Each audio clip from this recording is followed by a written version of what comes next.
congratulations on your national launch. And it looks like Eric did a very good job at the NASDAQ that day. Really, really proud of you guys. Zander, I wanted to start with you, just giving us a little background. I know you co-founded this organization in memory of your father, Dr. Art Lurie, 20 years ago. And I'd love if you could share why you started the organization and what you hoped it would become.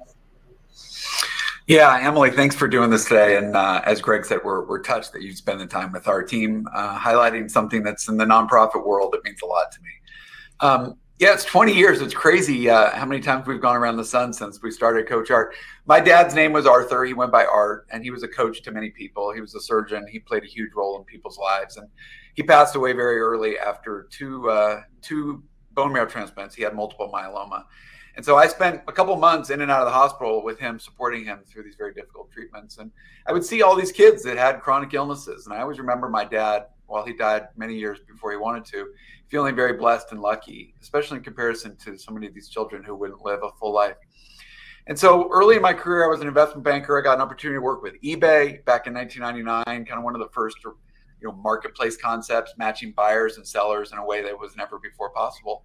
And I just got this idea to provide children who were suffering from chronic illness, as Greg mentioned, cancer, sickle cell, chronic diabetes, with opportunities in the arts and athletics. And so the opportunity to take yoga lessons or ceramics or cooking or puppet or karate, things that many kids just don't have the means to do. I knew there was a massive amount of folks who were philanthropic and would volunteer their time, but there was no marketplace. There was no trusted entity to provide that connection. And that's what we aimed to do with Coach Art 20 years ago. We did it at a small scale. We've grown, and because of Greg's leadership and the team and our incredible board, we're scaling now. This year, we'll serve close to 30,000 lesson hours. And in the future, with the app and the nationwide expansion, we're going to serve a lot more kids.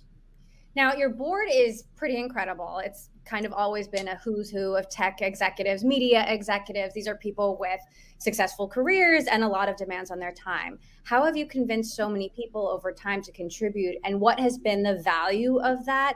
What kind of impact and how have they helped Coach Art's longevity? The real litmus test for a board member is, are you qualified to be interviewed by Emily Chang on Bloomberg TV? That for us is, and I'm fortunate to say that a high proportion of them have. No, I mean, for me, I think COVID has exposed for all of us the importance of work-life integration. And I think we all try and bring our authentic selves to work every day. And we all have multiple interests and families and things we do outside of our for-profit ventures. And so, as you said, between Kara and Kay's new job at FIFA, Jimmy, president of ESPN, Chris Britt founded Chime, Carrie has done incredible things at YouTube and Netflix in her career. Noah Wintrob was an analyst making pitch books to JP Morgan. He's now the chairman. These are folks who we work with every day, and we have interests and we have passions that we care about outside of work. And so for folks that are genuinely interested in contributing their time and talents to support our expansion, those are folks who have joined our board and dive in board meetings and help Greg and team craft a better app and go-to-market strategy. And I hope they get some benefit out of it. I know they're delivering a ton of value to our kids and coaches. And so I just couldn't be more grateful for all the folks who have supported us over the last 20 years. Now, Kay, I believe you're joining us from Qatar. So you are an incredibly busy person. You worked at Twitter, Facebook, now at FIFA. You're on President Obama's advisory council. How do you channel the experiences that you've had in the tech field into helping a organization like Coach Art grow and scale? Emily, well, first I need to say that I didn't know it was optional when Zander asked me to join the board. Listen, I think we all feel really privileged to be involved in something that makes a real impact in the world. As Zander said, in our day lives, we are mired in,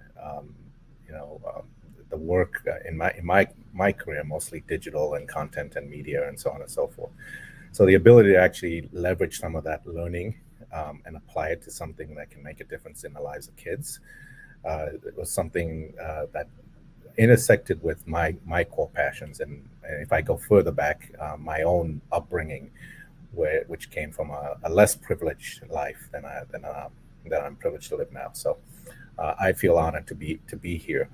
A broader answer to your question, though, is digital and media and tech have disrupted all sorts of industries, and philanthropy is not exempt.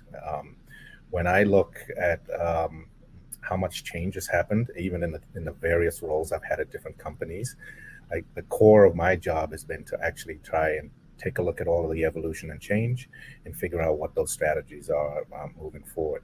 The ability to apply that against a good end, as CoachArt's mission is a privilege. And I think we all feel really special that we can bring our best minds to this effort. Kara, and formally, Dr. Kara Allen, I don't want to undersell you.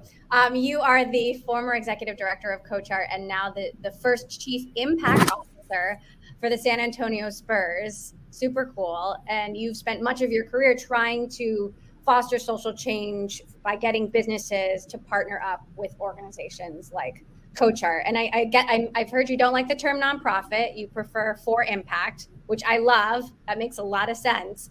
What have you learned from, tech people, folks from the business world, and what have they brought to these for impact organizations that you've worked with? That's right. First, I will say thank you for that. I am not part of the who's who of the tech sector, so thank you for letting me slide in here. I appreciate y'all and the opportunity to speak on what I think is the core of why we all get to be here and why we've got some time on the planet, how we show up and how we do really good work. I think for me, as I think about sort of on the very micro scale, the importance of this partnership and what I've learned from the tech sector that I can take personally to the for impact sector is this agility for change, right? This idea that because it's always been done that way doesn't mean that doesn't mean it's always right, and doesn't mean it's right anymore, and doesn't mean it has to be right for the future. And this comfort with welcoming the unknown. And to that end, sitting in boardrooms, I've got 2 masters and a doctorate, and sitting in boardrooms listening to Zander and the crew ask questions and ask really good questions and ask better questions and let data guide us and let data tell us a story as opposed to being scared of what data might tell us that might change how we thought we were always supposed to move. Those are things that on the very micro scale are irreplaceable, and there are ways that we can use that on a very macro scale as we think about for so long the for impact sector has talked about not having capital and not having the wealth to be able to do this work. Well, it's a thing that we don't share, right? The tech sector has a different level of wealth and capital than the impact space does. However, Brian Stevenson has this quote that says, the opposite of poverty is not wealth. The opposite of poverty is justice. And for us, it's actually to that end, and if we can root ourselves in that understanding, then all the things that we're trying to solve are not only solved by the dollars that we pour into them, they're also solved by the ways in which we focus and center justice in the work that we do. So I'm deeply grateful, I think, both on the micro and macro scale that this tech sector and the connection to Zander and this board has given me the opportunity to understand this work. Beautiful. Zander, you've been pretty busy this week. I'm going to have to get you in the hot seat to talk about that on the show another time. But let's talk about CoachArt's. You have some big news coming up on November 10th, going national. I mean, that's pretty cool. What does that mean? Well, I just think that technology has enabled us to grow and expand in ways that were never before possible at the dawn of the 21st century. So it's perfect that Ned Siegel, the CFO of Twitter and incredible business leader, is our honoree, and Ned is connected to people around the globe as anybody I've ever met. And it's a pretty significant milestone. Over the last 5 years, we've expanded to more cities in California as we wanted to expand our base of coaches to match those with kids with chronic illnesses. But because the app is so elegant and because we're now more diversified in terms of our board and capital raising opportunities, we know we can expand and deliver our programming to kids all over the country. So I very much believe this is the start of another decade of expansion that will take us not only from 30,000 lesson hours, but to hundreds of thousands of lesson hours. Unfortunately, millions of kids suffer from chronic illness, and millions of kids lack the means to have access to really great programming, which can change their lives in ways that parents have talked to us about for a decade. And so it's really unlocking all the talent from philanthropic volunteers to pair them with kids. And that's our purpose, our sole mission, and what our board is helping us do today. Now, we're increasingly seeing tech moguls under pressure to and sharing more of their wealth and committing more of their dollars to philanthropy, whether it is Jeff Bezos committing $10 billion to climate change, or Elon Musk just coming out and saying he'll, commit billions of dollars to ending or helping to end world hunger if the UN can prove that that money will work. Kay, I'm curious, what role do you see the tech sector playing in the future of philanthropy? Yeah, I think necessity is the mother of invention. The whole landscape has changed. Right? Anybody who's not thinking about how tech is going to change how they provide services, how they keep people connected to their mission and their statements, is going to be left behind. And maybe philanthropy arguably could be last to actually adopt to this kind of disruption. But that tech is central to how CoachArt thinks about the future and thinks about scaling its services. I don't think 2 years ago, and Zander, keep me honest here, I don't think 2 years ago we could have imagined going national. The context around us has pushed us to this kind of innovation and this kind of creativity, and that we've been able to actually do it in a very short period of time, scale it, fund it, connect to new kids and new service providers around the country. It's an amazing feat, and I think a great example of how technology has enabled it. Zander, is it something you expected even 2 years ago? No, I mean, we used to talk about the lesson choice. It's hard to pair a kid, who wants to take karate with a piano instructor.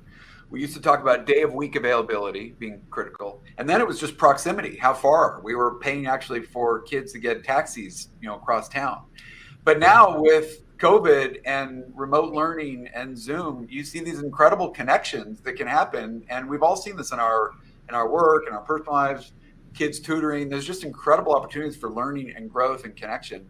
And so we will continue to have in-person individual lessons and clubs, but clearly Zoom has and remote, WebEx capabilities. Let's make sure we hit all of our favorite service providers, open up opportunities for thousands of kids to get opportunities.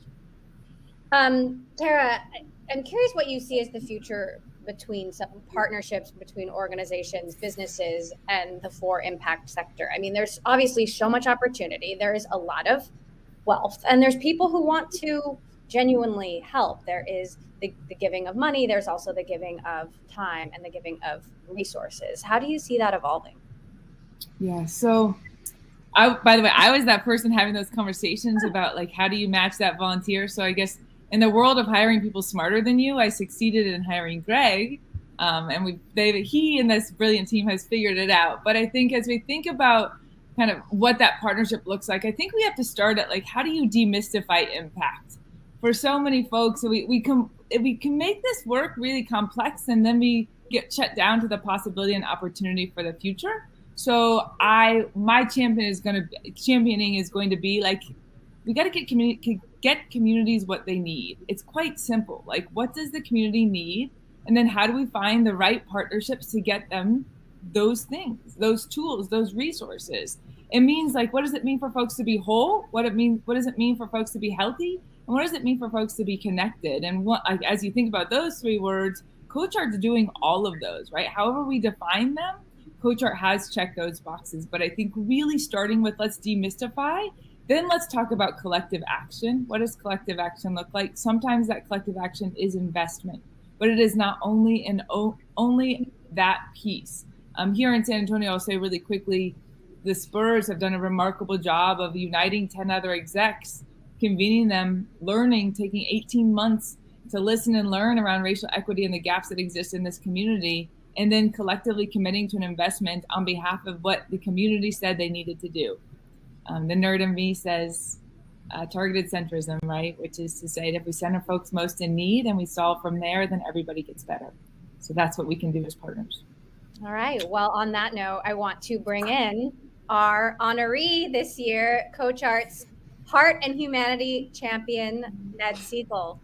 Ned, there you are. Emily. Hi. Welcome. Congratulations. Thank you so much. It's such an honor to be doing this with you today and to be with the CoachArt team. Well, it's an honor for me to talk to you about this and something else besides Twitter user growth. So I'm sure you're pleased we're not talking about that today as well. I wanted to start by asking you about basketball, because the person who's going to be making your introduction at the event next week is your basketball coach from high school. And I have to say, the introduction is totally epic. This guy has so much energy, and I can't believe he has that much energy this many years later.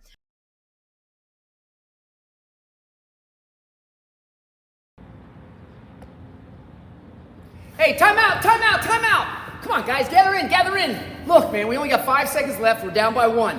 All right, Captain Ned Siegel, what do we run? Victory? Let's do it. We're setting a double screen for Ned, and Ned, you're going to make the shot. On 3, Tigers. 1, 2, 3. Get it in, get it in. Good screen shot, Ned. Yes, yes, it goes. Way to go. Come on in, guys. That was the first time in my whole life that I actually called a play, and it worked. Why? Because of Ned Siegel. Ned believed everything I said when he came to this high school, and I had the chance to coach him for 4 years. Ned understood that I wanted to teach him 5 things. 1, put your foot in the circle. Build that confidence. You have a gift, Ned, and nobody has your gift. Use it. Number 2, do you have what it takes to be a teammate, Ned? It's not about you. Forget about me. I love you. What's my role? How can I help the team? Number 3, champions find a way. Ned always believed champions because of his attitude. He believed that he could overcome anything. I don't want to hear the excuses. Ned would always say, we have what it takes to win. Let's get out there and do it. 4, character. Ned understood that champions will always choose the right way. Ned understood that this is who I want to be. I want to make the world a better place. I want to set the best example to represent my school, my company, whatever I do. And last but not least, Ned appreciated that he understood that in order to enjoy life, you got to help others. And Ned, I'm so proud of you, because I told you, Ned, way back then, don't ask me now what kind of team we have. Ask me 20 years when I see what you become. I'm so proud of you, Ned, that you gave it up for the children at Coach Art. You showed them, you've given everybody at that place an opportunity. My favorite quote is, when there's hope in the future, there's power in the present. And you're creating hope every day, Ned, for this organization. And I really love you for that. And we all love you for everything you do every day. Congratulations, Ned. You're the 2021 Heart and Humanity Champion. Take care, everyone. Tell us a little bit about Coach Smith and the impact that he had on you. Well, I've known Elliott Smith for 35 years. And when I saw him on a tour of Lakeland Reading High School, I knew I wanted to play for him. I knew I wanted to learn from him. I knew I wanted to be inspired by him. His enthusiasm is contagious in a way that so many of us have benefited from teachers, from coaches, from managers and leaders that we found in our lives. And he was one of the very early ones for me, where I learned so much from him, not just how to turn a short Jewish power forward into a decent shooting off guard who was able to come off the bench and hit the go-ahead shot in the championship game on the day he met his wife when he was 15 years old, but also life lessons. I still go back to see him at Lakeland Reading to get a hug. Some days when I'm feeling like I just need a hug, I need to be built up. And so many of us have looked for that from coaches and teachers and mentors over the years. And he has been more than I ever could have imagined he would be. And I'm so glad you all got to experience some of that in the intro. So how are your 3-pointers these days? Yeah, they're a little rusty. I don't get to use them as much as I'd like to, but whenever I can, I play with the kids. All right. Well, instead of going to the NBA, you went to Goldman Sachs, Intuit, now Twitter. What role have coaches and mentors played in your career? Well, I'm sure just like you and so many others, coaches and mentors have meant an enormous amount to me, not just for the hugs when you're down, but for pushing you when you need it, for giving me counsel because they know me well enough to challenge me in ways that others may not. I like to think about this concept of a personal board of directors made up of coaches and mentors and people around you who know you well enough to challenge you. My dad's always been on that board. I was fortunate to have Bill Campbell on that board. I've got folks like Brad Smith, who I worked for at Intuit, on the board, and they've kept me honest over the years in incredible ways that have pushed me to bring my best to every role that I've had. How about Jack Dorsey? Any hugs from him or lessons from him that you can share? I miss my hugs from Jack. We don't get to see each other as much in person as we did before the pandemic, but I learn a lot from Jack, just as I have from others. Jack, the way that he has impact as somebody who's more introverted than I can certainly learn a lot about how to say a lot more with a lot fewer words, as one example. And his discipline, whether it's in how he shows up and listens to others, or in looking out a decade as opposed to at the thing that might be staring all of us in the face that sometimes can be a distraction, is really pretty powerful. I'm curious how you then model this downward. Are there folks that you coach, and how do you approach that role and responsibility? I love coaching, whether it's helping out on the baseball field during Little League or what we do at work. As leaders at companies, the biggest privilege we have is helping other people do their best work. That's what drew me to operating roles from my time at Goldman Sachs. And it's one of the things that I get the most energy from, when I see somebody's strength and I can help them bring that from an 8 to an 11 out of 10. When I see an area where somebody can do better and where we can help them get the tools that they need to grow, there's nothing more fulfilling than helping somebody do their best work. And coaching can be getting in a spreadsheet with somebody. It can be pulling them aside when they're down. It can be giving them a high five when they've nailed something. It takes so many different forms, but it's always so important to identify those people where you can help them and to identify the people who can't help you. Now, you are obviously a very busy person. You also tweet, a few times a day. So not a lot of time. How do you decide where to spend your time philanthropically, and what drew you to the mission of CoachArt? I learned a lot about CoachArt from my friend Zander, who founded it. And as I learned more and more about how CoachArt is able to connect kids with chronic illnesses with coaching, with mentorship that they otherwise may not be able to get, whether it was before the pandemic when it could be in person, or more recently when it's had to be over screens and Zooms. And I was really drawn to how this is a pretty unique purpose that CoachArt serves. There are lots of ways that we can all choose to have impact with our time, with our dollars. It's so important that we pick something. And the way Zander has built this up and is taking it global is such an inspiration. And I was delighted to learn more about it and to help out however I could. What do you think about arts and athletics in particular, given that's, the majority of the coaching that these children get? How much of an impact can that have? I mean, clearly it had a huge impact on your life, given that I don't know how many years later your high school basketball coach is giving your introduction this evening.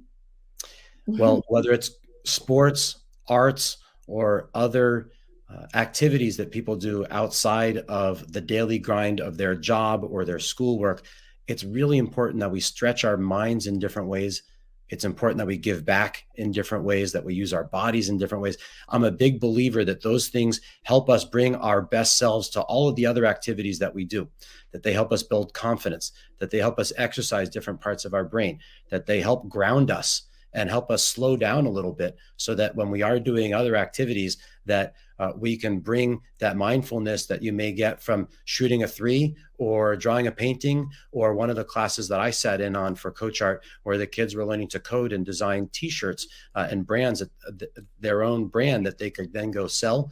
I think you learn so much from those activities that you can bring to other work or other parts of your day. And you never know, you can meet your future wife, right? Did I hear that right? I want to hear that story.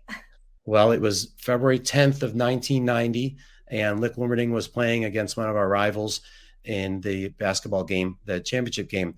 I was the 7th man on a 6-man team. So 2 guys fouled out, and I came in off the bench. We were down 17 points. I hit the go-ahead shot. And as I came back to the bench, the assistant coach, not Coach Smith, said, "No more shots for you. That's good enough." And after the game, a dear friend introduced me to Maya, and here we are 32 years later with a few kids and 21 years of marriage behind us. That is amazing. So I've got a lot to thank Coach Smith for. Yeah, wonderful. Look, I know you've been thinking a lot about this at Twitter and how companies should be more involved in their communities. Talk to us about how your thinking has evolved on that, especially in the middle of a pandemic, based in a city that, is struggling to reopen. The homeless problem in San Francisco has gotten much worse. You see all around you and all around, Twitter headquarters, how real people struggle. How is Twitter helping the community in new ways? Well, stepping back from Twitter for a moment, employees, shareholders, clients, all the stakeholders around a company want to know what a company stands for today. It's not enough to just do well at your work. And so that's an opportunity for every company to show all their stakeholders what's most important to them. At Twitter, we've worked really hard to give our team the time to give back. So every 6 months, our team takes a day to give back to their community. Instead of having a pot of dollars that the senior most people at our company give out to our favorite charities, we give every employee $2,500 of matching funds. That way they get to decide where Twitter can magnify its impact. We also make targeted donations to nonprofits around our offices. We all know that in San Francisco that we're going through some real challenges around homelessness and substance abuse. And when we can have impact in the area around our office in the mid-market area, I think it means a lot to our team. It means a lot to our neighbors. It means a lot to the advertisers who come to our service. It's a great way for us to show where our priorities are. In general, do you think the tech community is doing enough? I mean, we've seen, just in the last hour, how powerful the impact of tech executives on nonprofit or for impact organizations can be. And I think, the tech industry often gets blamed for not doing enough, whether it's in San Francisco or elsewhere, given how much wealth there is and how much tech has really disrupted, helped, yes, grow its communities, but also disrupted those communities. Well, as individuals and as companies, we have to constantly challenge ourselves to do more. And I think people often look at the companies and at the leaders of the companies just for donations. But we also have to think about how we can give our time, how we can give our expertise, how we can challenge and partner with the governments in our local neighborhoods and areas to help work on the challenges that our specific areas might have. Here, it's homelessness, affordability, substance abuse, and we've got to work hand in hand, and it's never enough, whether it's our capital or our time or expertise. And so I hope that at Twitter and at other companies, we'll constantly be challenging ourselves about how we can innovate to partner with the community to improve these issues. Zander, I would like to know, I mean, there's so many nonprofits for impact organizations out there that are really struggling. What do you think it has been about CoachArt that enabled you to sort of tap this expertise and take on this growth mindset that, there are just so many organizations with amazing causes that just haven't found that way to break out? I think you have to do a few things right, Emily. To reach real success, first and foremost, I think you have to have a very compelling vision. As Greg said, folks who have time and talents and dollars to contribute, it's a finite pool, and they want to contribute to organizations which will have a big impact. And to Greg and our leadership team's credit, they've set big, ambitious goals, and that's inspiring for folks. They want to give their time and money to organizations that can have an impact. And we are having demonstrable impact for kids and parents at scale. And I think that inspires our donors. Secondly, you've got to have a great team, like in any organization, for-profit, nonprofit, education, you've got to have a great team. And then thirdly, we've been very fortunate that the folks around our industry, which has grown up to be a big industry, have engaged and been persistent. And folks like Kay and others that continue to stay with us as we scale, it's inspiring to see the growth. So you got to do a few things well, but first and foremost, you got to have a vision for doing something that delivers impact. Well, here's a question. If you could have anyone coach you for a day, everyone has to answer this, by the way. If you could have anyone coach you for a day, who would it be? Zander, you're first. Oh, I was going to say, Kay better pick a soccer player. I think you mean football, Zander. Sorry. It's confusing. So hard to get it right. I had an opportunity to interview Trevor Noah recently for our customer success impact summit. And I didn't get an opportunity to ask him the how, but his timing and his eloquence and the way he foreshadows and delivers it felt like I was interviewing a chess grandmaster at his skill. And that was a really neat experience for somebody in comedy, in news. So I don't know, for somebody who does a few of these, I'd love to get a couple of hours of his mentorship. Yeah. Cool. I'll answer, and it actually pivots off something that Ned said. I think we all have informal boards of advisors. in our lives. I am privileged that my mother was one of the top women in business at her time. She was running Xerox's biggest division. Sorry about that. Back when I was in high school. And I've always found her really interesting to talk to about all of the different challenges of being a woman at the top of a male organization, navigating politics as well as getting the job done, opening up Fuji Xerox in China at a time when that wasn't done, especially by women. So I take my business coaching from her. When Kay and I were at Georgetown together, John Thompson was the basketball coach, and I would have loved to have played for him, but I'm not sure there was a spot on the team for me at the time. I peaked that sophomore year in high school, but the way that he was so deeply respected by his team, the way that he coached them, not just on the court, but off the court, and his how, which was so different from Coach Smith's, that he was enthusiastic, but he demonstrated it in a very different way. Were really fascinating to watch, and I wish I could have benefited from them on a personal level as opposed to just watching them. Cool. All right, Greg, you're last but not least. And I've got two answers that are both relate to the folks that are on this call. You know, one of them, I feel lucky every day to get coached by some of the people who are on this call and our board members. And so I feel like I get to live mine by having some of these amazing C-suite folks. But then that said, Ned's high school basketball coach, I would love to be coached by him by a day. He sent our team an email. So we asked him to do this introduction. He did the amazing introduction and then followed up to our team with an email that somebody from our team said, I'm ready to run through a wall for this guy. This has got me more excited about the work that I do at CoachArt every day than any other day. That he's somebody who, you know, I can't even imagine how much Ned benefited from having him in a formative role in his life. Hey, Greg, that's something really powerful about that, by the way, for all of us when we're coaching. He did something he didn't have to do.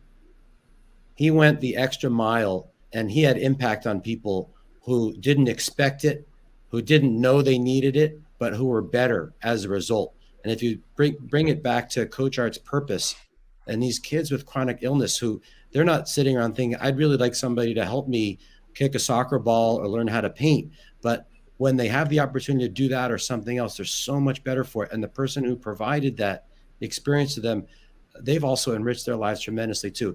I know Coach Smith well enough to know that he felt so much better having given you that experience the same way that you did for having received it. We have a really interesting question from William Harris at Fast Company for you, Ned. Blending Twitter's crypto community, art, and technology. Have you considered an NFT series of children's art to raise support and awareness? What an amazing idea. I would love to see that happen on Twitter.